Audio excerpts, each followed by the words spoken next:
제가 읽겠습니다. 또한 제자들에게 이르시되 어떤 부자에게 청지기가 있는데 그가 주인의 소유를 낭비한다는 말이 그 주인에게 들린지라. 주인이 그를 불러 이르되 내가 내게 대하여 들은 이 말이 어찌 됨이냐. 내가 보던 일을 셈하라. 청지기 직무를 계속하지 못하리라 하니 청지기가 속으로 이르되 주인이 내 직분을 빼앗으니 내가 무엇을 할까. 땅을 파자니 힘이 없고 빌어먹자니 부끄럽구나. 내가 할 일을 알았도다. 이렇게 하면 직분을 빼앗긴 후에 사람들이 나를 자기 집으로 영접하리라 하고 주인에게 빚진 자를 일일이 불러다가 먼저 온 자에게 이르되 내가 내 주인에게 얼마나 빚졌느냐 말하되 기름 100말이니이다. 이르되 여기 내 증서를 가지고 빨리 앉아 50이라 쓰라 하고 또 다른 이에게 이르되 너는 얼마나 빚졌느냐. 이르되 밀 100석이니이다. 이르되 여기 내 증서를 가지고 80이라 쓰라 하였는지라. 주인이 이 옳지 않은 청지기가 이를 지혜 있게 하였으므로 칭찬하였으니 이 세대 아들들이 자기 시대에 있어서는 빛의 아들들보다 더 지혜로움이니라. 내가 너희에게 말하노니 불의의 재물로 친구를 사귀라. 그리하면 그 재물이 없어질 때 그들이 너희를 영주할 처소로 영접하리라. 지극히 작은 것에 충성된 자는 큰 것에도 충성되고 지극히 작은 것에 불의한 자는 큰 것에도 불의하니라. 너희가 만일 불의한 재물에도 충성하지 아니하면 누가 참된 것으로 너희에게 맡기겠느냐. 너희가 만일 남의 것에 충성하지 아니하면 누가 너희의 것을 너희에게 주겠느냐. 집 하인이 두 주인을 섬길 수 없나니 혹 이를 미워하고 저를 사랑하거나 혹 이를 중히 여기고 저를 경히 여길 것임이니라. 너희는 하나님과 재물을 겸하여 섬길 수 없느니라. 아멘. 단기 선교 가기 전 2주 전에 한번 묵상했던 말씀이죠. 불의한 청지기의 비유라고 부르는 말씀 두 번째입니다. 이 말씀을 어려워하는 분들이 있습니다. 왜냐하면 분명히 보면 이 청지기가 정말 못된 짓을 했는데 주인이 칭찬을 하고 있거든요. 청지기는 주인을 대신해서 모든 가정의 대소사를 관리하는 자, 요셉이 보디발의 집에 청지기 역할을 한 거죠. 그렇게 특별히 이 청지기는 주인의 재산도 운영하는 그러한 직분을 가진 사람이었습니다. 노예는 아닙니다. 월급 같은 것을 주고 고용하는 재산 관리인, 그 다음에 가정의 직무를 감당하는 관리인이지요. 네.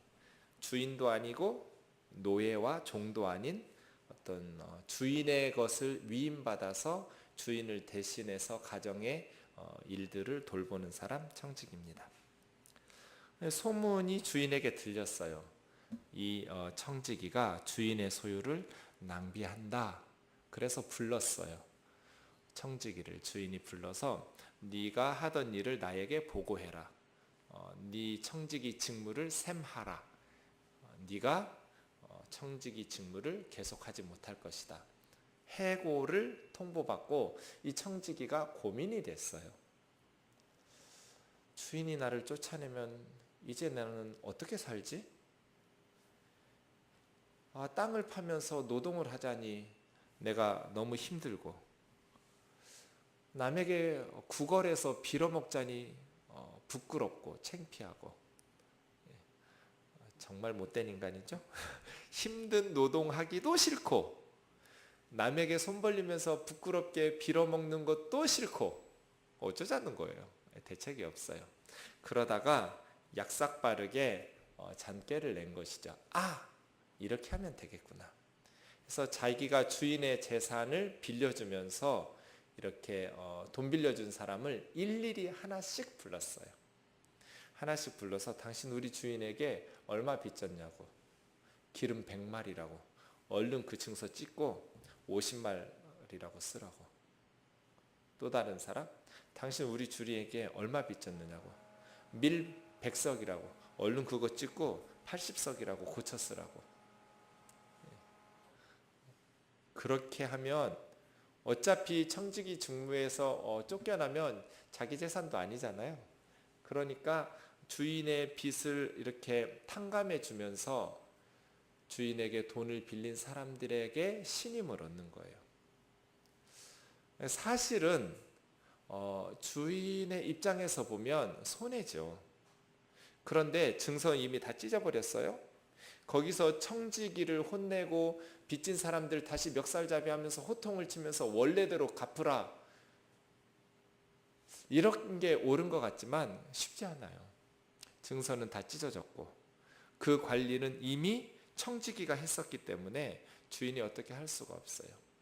그러면 이 주인의 입장에서는 이 청지기를 칭찬할 수밖에 없고 인정할 수밖에 없어요. 8절에 보면 이 옳지 않은 청지기, 불의한 청지기라고 말했어요. 불의한 청지기인 줄을 알아요. 예수님께서 이 청지기가 의롭다고 말씀하시지 않았죠? 불의하다. 그래서 불의한 청지기의 비유예요. 그런데 어떤 면에서는 지혜롭게 행동한 것이죠. 그래서 주인이 칭찬할 수밖에 없었어요. 칭찬하지 않으면 이 주인은 정말 그 사회에서 매장을 당해요. 악덕 고리대금업자로 그 사회에서 욕을 먹게 되었죠. 이런 식이죠. 주인의 기름과 주인의 밀, 이러한 것들을 빌려주면서 이 청지기는 아주 높은 이자를 물려가지고 일부는 주인의 곳간에 들여놓지만 또 많은 부분은 자기 창고에 차곡차곡 쟁여놓은 것이죠. 주인의 재산을 빌려주면서 자기 창고에 재산을 쌓아갔던 사람, 이 불의한 청지기예요. 그런데 거기서 해고당하면 어차피 자기 창고에 쌓아두는 게 불가능하잖아요. 그러니까 주인의 원금을 손실시키지 않으면서 자기 몫으로 돌아올 수 있는 몫을 깎아주는 것이죠. 그런 것을 보면 얼마나 많이 자기 창고에 쌓아놓았는지 알 수 있어요. 주인의 손실이 없게 하면서 주인의 몫을 창고로 들어가지 못하게 하는, 어차피 자기 창고에 들어오지 못할 테니까 그렇게 머리를 쓴 거죠. 세상적 지혜, 순수하지 못했죠. 영적이라고 칭찬받을 수는 없지만 세상적인 지혜로는 이 사람이 아주 지혜롭게 행했다는 것이죠. 예수님께서 이렇게 제자들에게 비유를 주시고 9절부터는 이걸 적용하셨어요. 이 비유에 대해서. 9절 보시죠. 첫째, 내가 너희에게 말하노니, 너희는 누구예요? 1절에 나오는 제자들이에요. 예수님의 12제자를 포함해서 예수님의 제자들에게 불의의 재물로 친구를 사귀라. 이 재물이라는 말이 맘모나스라는 거예요. 그래서 여기서 이제 아람어인데요, 맘모나라는 것. 맘모나라는 말은 모든 종류의 재물과 부를 통칭해서 맘모나 이렇게 불러요. 거기서 이제 영어 단어 맘몬이라는 단어가 나온 거예요. 재물이죠. 그런데 예수님께서는 재물을 그냥 재물이라고 부르지 않으시고 불의의 재물 이렇게 부르셨어요. 그러니까 특별히 제자들이 가지고 있는 재물이거든요. 그러니까 이것을 버는 과정에서 불의함이 들어있는 재물은 불의한 재물이고 의롭게 정직하게 번 재물은 불의함이 없는 재물이냐, 그런 비교가 아니에요. 재물 자체에 소득 가운데 불의의 요소가 있을 수밖에 없다라는 것을 의미해요. 모든 재물은 그 안에 정직하게 땀 흘려서 일한다 할지라도 들어오는 과정 속에 여러 단계를 거치잖아요. 그 과정 속에 불의의 요소가 있어요. 제가 정직하게 교회에서 주는 사례비를 받아요. 많든 작든 사례비를 받는다고 하면 저에게 재물이 생기죠. 목사가 받는 재물에 거기에 100% 의로움만이 포함되어 있느냐? 그렇지 않아요. 그 재물 속에 불의의 요소들이 들어있어요. 재물이라는 것, 불의의 재물이에요. 그것을 획득하는 과정 속에 불의의 요소가 있을 수밖에 없어요. 그것이 너무 쉬워요. 불의가 개입될 가능성이. 물질을 소유하는 것 자체가 악하다는 것이 아니라 물질 자체가 불의의 요소가 있다는 거예요. 예수님께서는 그 재물로 친구를 사귀라 하는 거예요. 그러니까 이 불의한 청지기를 칭찬하면서 해고 통보 받기 전까지 주인 앞에서 세매야 된다라는 것을 인식하기 전까지 이 사람은 무엇을 중심에 두고 살았어요? 돈을 중심에 두고 살았어요. 돈 중심의 인생에서 이제 결산해야 된다라는 것을 깨닫고 사람 중심의 인생으로 전환했어요. 그렇죠? 그렇게 살라는 거예요, 예수님 우리에게. 악했는데 이 불의한 청지기인데 어느 면에서는 세상적으로 지혜로웠다. 뭐가 지혜로웠는가? 인생 결산해야 된다라는 것을 알고 대비했다. 어떻게 대비했는가? 돈을 포기하면서 사람들의 신임을 얻기 시작했다. 악한 꾀를 부린 건데, 못된 놈인데 불의한 청지기이지만 돈 중심에서 돈 하다가 이제는 사람들을 생각하기 시작하면서 내가 해고 통지 받았을 때 내가 은혜를 베풀어 주면 이 사람들이 자기 집에 들여서 나에게 은혜를 갚을 거다. 자기 집에 영접할 거다. 돈 중심에서 사람 중심으로 바꾼 거예요. 이 부분을 예수님께서는 칭찬하시는 거예요. 그러면서 제자들에게 돈 중심의 삶에서 사람 중심의 삶으로 바꾸라는 거예요. 관심사를. 불의의 재물로 친구를 사귀라는 게 그 뜻이에요. 돈 중심으로 살지 말고 사람을 얻는 데 투자하면서 살아라는 거예요. 돈 좀 풀어서 돈 좀 손해 보더라도 사람을 얻으라는 거예요.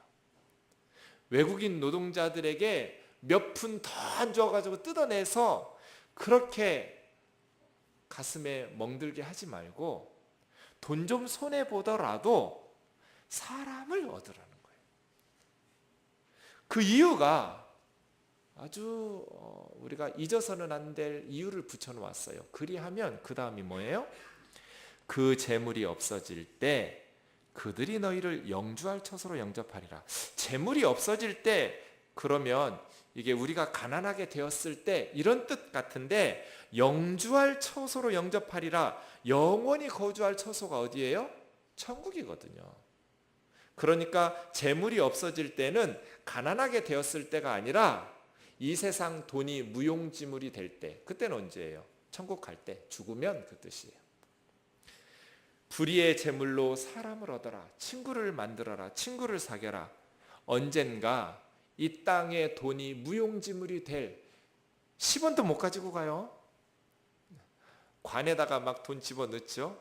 사실은 여많은 분들이 다 빼가요. 네. 우리가 죽을 때 이 세상 돈 아무리 무덤 속에 집어넣어도 10원도 못 가져가요. 예수님 그 말씀하는 거예요. 재물이 사라질 날이 온다. 이 땅의 재물 다 무용지물 될 날이 온다. 그때 그들이 너희를 영주할 처소에서 영접할 것이다. 그들이 누구예요? 불의의 재물로 사귀었던 친구들이죠. 그들이 천국에서 우리를 영접하리라는 거예요. 제가 좋아하는 신약학자 레온 모리스, 여기를 어떻게 해석했냐면 천국에서 환영할 것이다. 맞는 말이에요. 자, 이걸 생각해 보세요. 돈을 많이 쌓아두었는데 어려움에 처한 사람들 돌보지를 않았어요. 모른 척 나몰라라 했어요. 그리고 내 창고를 더 채우기 위해서 어려운 사람들 그렇게 눈물 빼게 했어요. 죽었어요. 이 땅의 재물이 무용지물이 되는 다음 세상에서 만났어요. 어떻게 했어요? 천국에서 뻘쭘할 거예요. 저 사람 여기 왜 왔어? 그런데 만약에 정말 어려운 사람들을 하나님이 주신 선한 청지기가 돼가지고 그 재물로 많이 도왔어요. 구제하고 선교하고 긍휼을 베풀었어요. 천국에서 다시 만나면 그 사람들이 우리를 어떻게 하겠어요? 어서 오라고. 어서 오라고. 정말 고마웠다고. 세상에 사는 동안에 정말 당신 때문에 우리 집 살았다고. 너무너무 고맙다고 환영하고 영접해 줄 거라는 거예요. 주님, 이걸 덧붙여놨어요. 우리는 이 땅만 주목하며 사는데 예수님은 지금 그 다음 세상을 염두시켜놨어요. 제자들에게. 제자들이에요. 많은 존경을 받았겠죠. 초대교회에서. 청지기예요. 청지기. 정말 실감나는 청지기는 목회자, 선교사 이런 분들이 사역자들이에요. 제가 목회해보니까 그래요. 목사들은 직장 생활하고 직접 일을 해서 사례비를 받지 않지요. 교회에서 사례비를 주어요. 또 어떤 사역에 성도들이 후원해요. 맘만 먹으면 자기 창고를 엄청나게 채울 수 있어요. 제가 해보니까 그래요. 단기 선교 간다고 그랬더니 여기저기서 찔러주는 돈이 장난이 아니에요. 제가 맘만 먹으면 한 몫 챙기겠더라고요. 목회가 그래요. 그거 뭐 일일이 보고하고 뭐 그렇지 않을 눈먼 돈들이 너무 많아요. 선교사들 그래요. 더 쉬워요. 외국에 있으니 뭐 보이지도 않아요. 많은 후원을 하죠. 전 가끔 그런 얘기 들어요. 목사님, 선교사님들은 돈이 참 많아요. 이렇게 저에게 말하는 분들은 선교지의 교민들이에요. 성도들. 우리들은요 10년 동안 한국 한 번도 우리 남편은 못 나왔어요. 한국 한 번 돈이 너무 많이 드니까 너무 비행기 비싸고 하니까 엄두를 못 내는 거죠. 그런데 선교사님들은 툭하면 미국 가고 툭하면 한국 가고 어디서 그렇게 돈이 많이 나오는지 모르겠어요. 그래도 되는 거예요? 하고 물어요. 그래서 제가 경험을 통해서 알았어요. 좋은 선교사는 어떤 선교사냐면 하나님의 비전 잘 프레젠테이션 해가지고 한국교회에서 돈 뜯어내가지고 많은 사역 광고하고 홍보하는 사람이 좋은 선교사가 아니라 함께 사는 교민들에게 칭찬받는 선교사가 진짜 선교사예요. 비전이 큰 게 중요한 것이 아니라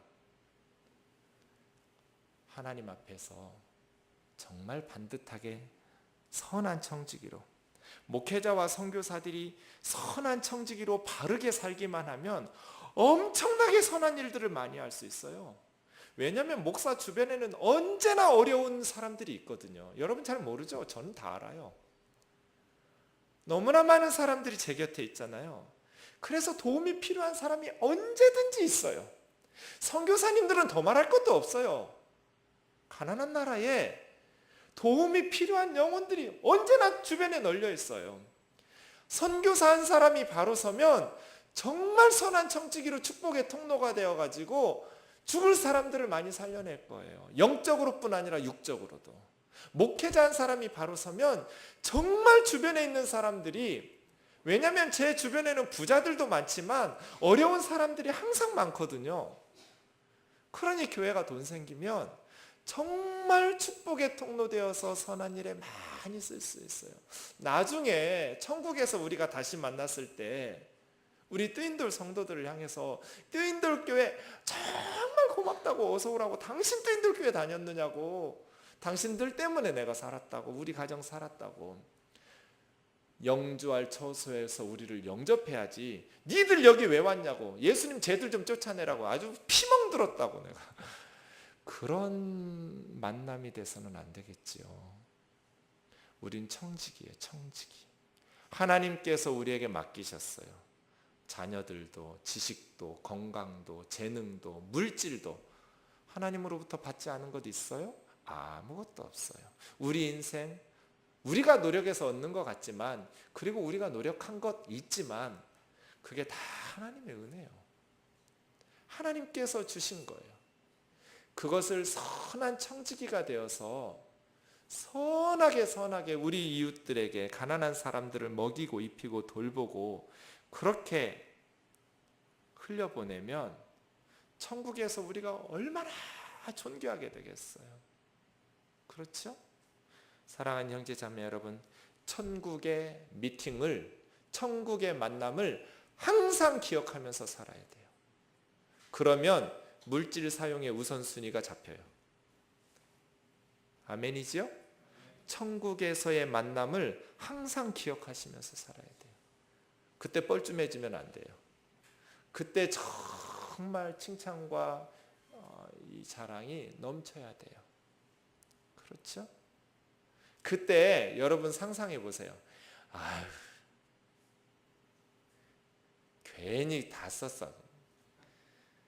그냥 자기들을 위해서 잘 먹고 잘 산 사람들도 다 천국에 왔네. 뭐 굳이 그렇게 그냥 나 허리띠 졸라매면서 불쌍한 사람들 돕느라고, 아, 나 좀 억울한데? 이런 사람 있을까요?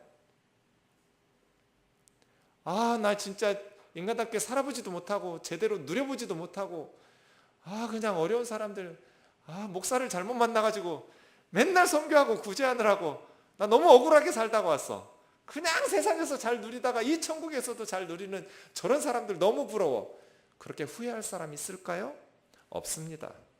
가보지도 않고 어떻게 알아요? 가보지 않아도 아는 게 있어요. 인생에는 가봐야만 아는 거 아니에요. 쉰들러 리스트라는 영화를 생각해 보세요. 한 독일인이 자기 재산을 다 바꿔서, 이건 실화죠. 이 영화의 배경이 실화였어요. 유태인들을 살려주는 거예요.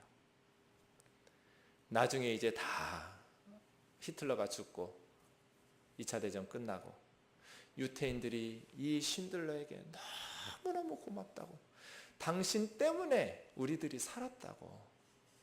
그때 쉰들러가 뭐라고 그래요? 영화의 마지막 장면. 아, 나 너무 억울해. 내 동료들은 다 누리고 살 때 나는 내 재산 다 쏟아 부어가지고 당신들 살리느라고 난 제대로 한번 누리지도 못하고 살았어. 참 나는 재미없게 살았어. 그렇게 후회하던가요? 아니죠. 울어요. 왜 울어요? 내 금리빨 뽑을 걸. 그랬으면 몇 명 더 살렸을 텐데. 내 이 만년필 팔 걸. 그랬으면 한두 명이라도 더 살렸을 텐데. 그렇게 울어요. 우리 천국에서 그러지 않을까요?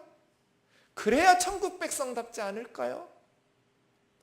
아, 이 땅에서 다 누리고 천국에서 믿음 가지고 천국에도 간 사람들도 이렇게 많은데 나는 정말 제대로 누리지도 못하고 참 어렵게 그렇게 남 도와야 된다는 남 좋은 일만 하면서 너무 참 불행하게 살다 왔어. 그럴 사람 없을걸요. 천국에서 우리가 후회한다면 팔걸.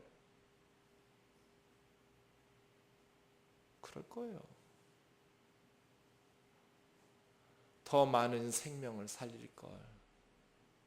불의한 재물로 친구를 사겨라. 그리하면 재물이, 이 땅의 재물이 다 사라지고 무용지물 될 때 언젠가 우리 모두에게 그날이 와요. 그때 그들이 너희를 영주할 처소에서 영접하고 환영할 거다. 항상 기억해야 돼요. 10절입니다. 두 번째, 지극히 작은 것에 충성된 자. 예수님은 무엇을 지극히 작은 것이라고 그랬어요? 불의의 재물을 지극히 작은 거라고 그랬어요. 이거 큰 거 아니에요. 지극히 작은 거예요. 보잘것없는 가치예요. 그런데 그 지극히 작은 재물 앞에서도 충성되지 못하면 큰 것에도 충성되지 못하다. 작은 것에 충성되지 못한 사람이 어떻게 큰 것에 충성될 수 있느냐는 거예요. 큰 것은 뭐예요? 높고 영원한 가치가 있는 것. 아주 하찮은 가치인 재물에도 충성되지 못한 사람이 어떻게 영원한 가치가 있는 하나님 나라의 영적 가치 있는 것에 충성스러울 수 있겠느냐. 이거 제자들에게 한 얘기예요. 사람 됨의 문제예요. 재물에 깨끗하지 못하는데 11절에 다시 반복하고 있어요. 너희 제자들아, 너희가 불의한 재물에도 충성되지 못하는데 어떻게 영적인 참된 것으로 너희에게 맡기겠느냐. 아무리 민족 복음화와 세계 선교를 외쳐도 작은 재물에서 정직하고 진실하지 못하면 그 사역자는 가짜예요. 아무리 경건한 척해도 물질에 깨끗하고 충성스럽지 못하면 영적으로 바로 선 사람이라고 말할 수 없어요. 한국 교회가 잘못 가고 있어요. 이 부분에 있어서 영적인 능력을 막 추구하면서 이 작은 예수님께서 불의한 재물에 충성하지 못하면 참된 것에 충성될 수 없다. 그럼 뭐예요? 그건 다 쇼예요. 그건 진실한 사역 아니에요. 이 말씀에 비추어 보면 무서운 얘기예요. 아무리 비전을 이야기하고 하나님의 역사를, 하나님의 능력을 이야기해도 불의한 재물에 충성하지 않으면 참된 것을 맡기지 않는다고 말씀하셨잖아요. 누가 참된 것을 맡기겠냐? 이 참된 게 뭐예요? 영적인 은사와 영적 축복이에요. 12절 한 번 더 쳐요. 그래서 3번을 친 거예요. 10절, 11절, 12절에서. 남의 것에 충성하지 않으면 불의한 재물, 지극히 작은 것은 남의 것이에요. 우리 거 아니에요. 하나님 거예요. 주인 거예요. 주인 거. 누가 너희 것을 너희에게 주겠느냐? 너희 것은 뭐예요? 구원받은 성도들에게 하나님께서 주시는 축복이에요. 그건 우리 거예요. 재물도 지식도 명예도 이거 다 남의 거예요. 주인 거니까요. 하나님께서 우리에게 맡기신 거예요. 그런데 그것에 충성되지 못하면 누가 너희의 받을 몫을 너희에게 주겠느냐? 영적인 은혜와 선물을 주시겠느냐는 거예요. 그러니 뭐 하라는 거예요? 작은 일에 충성되라는 거예요. 작은 일에. 사랑하는 형제 자매 여러분, 이 부분에 있어서 우리가 하나님 앞에 당당해야 돼요.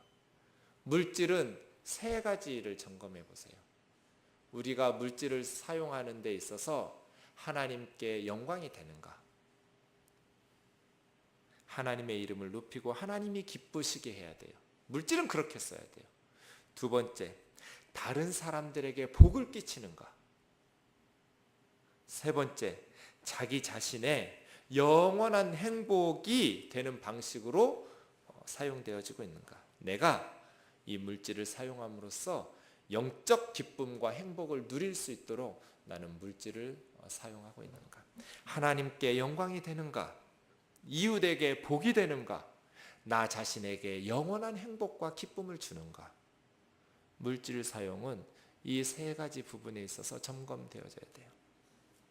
우리는 하나님이 맡기신 것을 운용하는 청직이에요. 그러므로 우리는 하나님의 창고를 부유하게 해야 될 책임이 있죠. 하나님의 창고를 부유하게 하는 방법은 마태복음 25장 40절, 너희 중 지극히 작은 자에게 한 것이 나에게 한 것이라고 예수님 말씀하셨으니 우리 중 지극히 작은 자들에게 쏟아붓는 것이 예수님의 창고, 하늘 창고 높이는 거예요. 교회 재정 통장 액수 늘리는 것이 하나님 창고 늘리는 거 아니에요. 너희 중 지극히 작은 자들에게 베푼 것, 그들을 먹이고 입히고 살려내고 복음 전하기 위해서 선교사 파송하고 허리띠 졸라매면서 이 복음으로 영적인 영혼들 살려내고 또 떡과 빵을 또 의료를 지원하면서 하나님의 귀한 일들을 특별히 제자들에게, 목회자들과 선교사들과 그리고 교회의 직분자들에게 예수님 이 말씀하셨어요. 흘려보내야 돼요. 곧 추석이 다가오네요.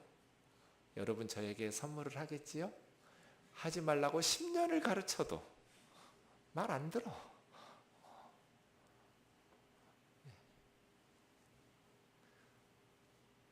목회자들에게 왜 그렇게 해요? 안 해도 되는데. 지극히 작은 자들에게 하세요. 아파트 경비 서시는 분들 얼마나 고마워요. 신문 배달하고 우유 배달하고 청소해 주시는 분들, 잘 돌아보지 않는 분들. 목사한테 하면 우리 목사님이 내 기도 한 번이라도 더 해주겠지? 저 기도 안 해요. 그냥 받아 먹고 끝나요. 기도 안 해줘요. 지극히 작은 자들에게 한 거는 예수님한테 한 거예요.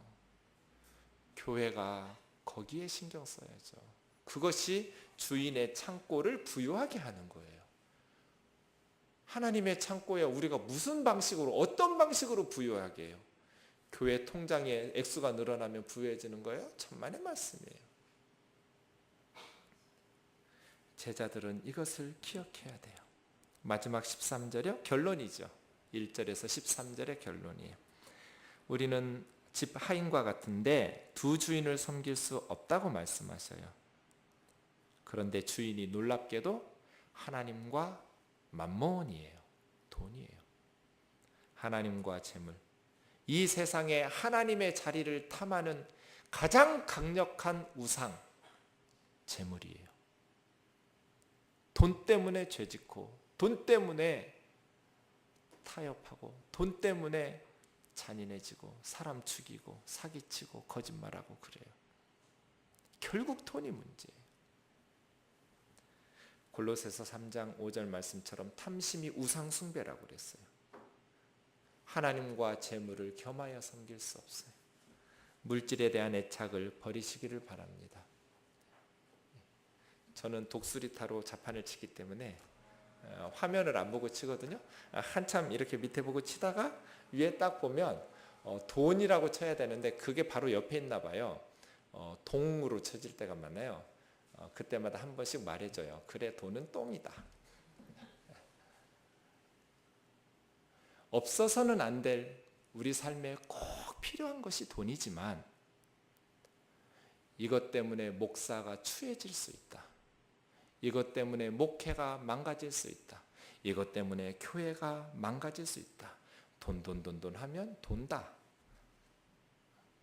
그러니 하나님 앞에서 늘 깨어서 돈 모으는 재미, 돈 세는 재미에 돈 주신 주인을 잊어버리지 않도록 선한 청지기로 이 물질을 잘 사용할 수 있기를 원합니다. 돈에 대한 애착, 돈은 하나님을 기쁘시게 하고 많은 사람들을 복되게 섬길 도구지 하나님의 자리를 차지하도록 방치하면서 온통 하루 종일 머릿속에 돈만을 위해서 실질적 돈의 노예들이 너무나 많거든요. 교회에. 하나님의 노예가 되어야지 자유인이라고 생각하면서 돈의 노예가 되어서 살아가는, 만몬을 위해서 살아가는 그러한 인생 되지 않도록 언제나 주님의 말씀 기억하면서 돈의 성도가 되지 말고 하나님의 성도가 되는 저와 여러분 되기를 주의 이름으로 축원합니다. 우리 찬양하고